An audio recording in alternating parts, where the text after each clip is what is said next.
What do we ask of the Lord? What people fear most is death. It is only natural to follow the Lord who has solved this problem of death. God is pleased to give us people eternal glory that does not die and does not fade. If there is a way to lead people who live in fear of death, bound to things that will disappear and decay in the world, to the path of eternal life where they do not die and live forever, then it is only natural that we should find that path. John 1 verse 38. Then Jesus turned and saw them following, and said to them, "What do you seek?" They said to him, "Rabbi," which means, "Teacher, where are you?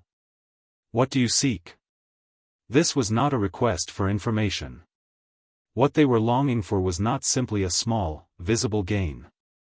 They were now politically and economically under the hooves of the great empire that was Rome. They were living in a hopeless and difficult life. They were longing for the promise of the Messiah promised to their ancestors, that when he came, they would be freed from all their bondages, and not only would they be completely free, but they would be a people who would rule over the whole world and enjoy all the riches they wanted. And now the Messiah who could give them this appeared before their eyes. That was what they wanted to ask for. The prophecies of the Messiah in the Old Testament were truly spiritual, not things that would perish in this world, but things that would be eternal. Man, who had the universal authority to rule over all things, handed over all authority to Satan through Satan's temptation. As a result, man became a slave to Satan due to sin, and his body became sick and old, eventually leading to death. He lost the abundant Garden of Eden that God had given him. The Messiah is the one who finds and restores all these lost things. It is not something that can be compared to anything in the world.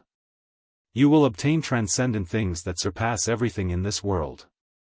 The Messiah who restores all these things, the one who gives this tremendous thing that no one else can give, is the one who asks for this tremendous thing from him. The world we see with our eyes is really very small compared to the eternal. Now, think about it. How short is the life of our lives? We have been deceived by Satan's strategy and our eyes are blinded even now, and we have fallen like beggars, struggling for a short life. Dear brothers and sisters, what do you seek? Our eyes have now been opened by the grace of Jesus Christ. The scales of sin that covered our eyes have fallen.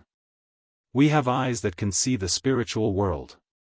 What we seek now is what is eternal and perfect. In these words, we see that Jesus always opens the door wide for those who seek him.